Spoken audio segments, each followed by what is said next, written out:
ខ្ញុំបាទឈ្មោះបេងចៅរៈសូមធ្វើបទបង្ហាញស្ដីពីសកម្មភាពសាលាអនុវិទ្យាល័យពោធិ៍សាត់អនុវិទ្យាល័យពោធិ៍សាត់បបែកចេញពីវិទ្យាល័យពោធិ៍សាត់នៅថ្ងៃទី22ខែធ្នូឆ្នាំ1999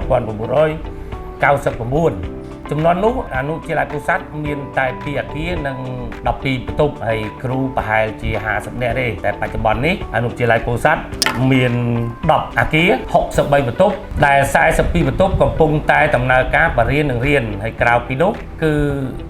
អគារទីចាត់ការក្រុមប្រឹក្សាអគាររដ្ឋបាលអគារនាយករងបណ្ណាល័យរោងជាងមានគ្រូ105នាក់ស្រី54នាក់ដែលសិស្ស1735នាក់ស្រី877រៀនមួយវេនគួបភាសាបារាំងជាមួយនឹងអង់គ្លេសរួមគ្នាជាទូទៅអង្គភាពមួយនេះបានធ្វើការអភិវឌ្ឍគួរឲ្យកត់សម្គាល់ទីមួយគឺការកសាងហេដ្ឋារចនាសម្ព័ន្ធផ្សេងនៅក្នុងអង្គភាពគឺការឡើងពីស្នាដៃគ្រូដែលមានជំនាញផ្សេងពីវិជ្ជាជីវៈគ្រូពួកគាត់ធ្វើហើយអង្គភាពនេះតែងតែធ្វើការប្រជុំទៀងទាត់2ដងក្នុងមួយឆ្នាំជាមួយអាណាព្យាបាលយើងពិភាក្សាគ្នាអំពីផលល្អនិងផលអាក្រក់អ្វីដែលត្រូវធ្វើជាមួយគ្នាបន្តហើយយើងតែងតែសហការយ៉ាងជិតស្និទ្ធជាមួយនឹងគណៈសមាគមប្រធានសមាគមលើកកម្ពស់នៅបរិស្ថានគឺបរិស្ថានស្អាតមានដាំដើមឈើ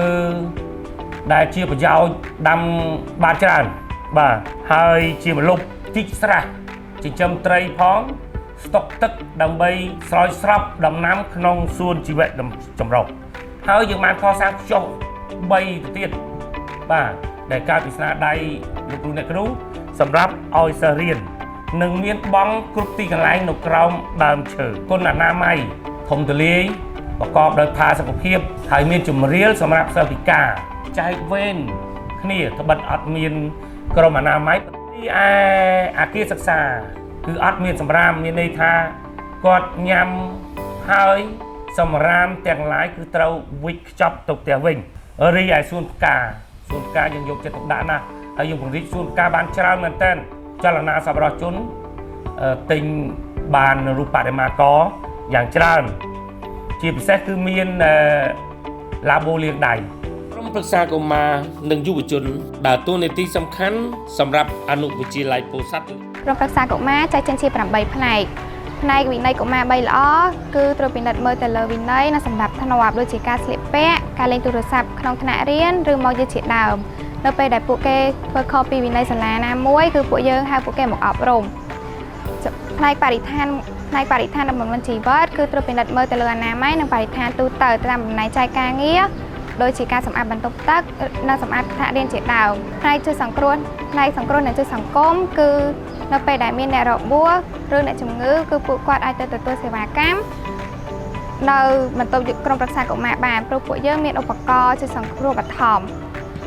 ក្រុមប្រឹក្សាកុមារគឺជាផ្នែកមួយដ៏សំខាន់របស់សាលារៀនគឺបានជួយអភិវឌ្ឍនិង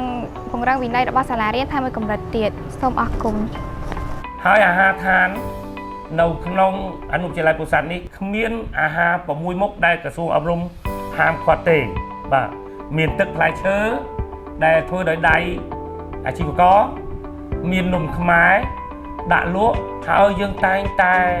ទប់ស្កាត់រាល់ការលក់ដូរទាំងខាងក្រៅទាំងខាងក្នុង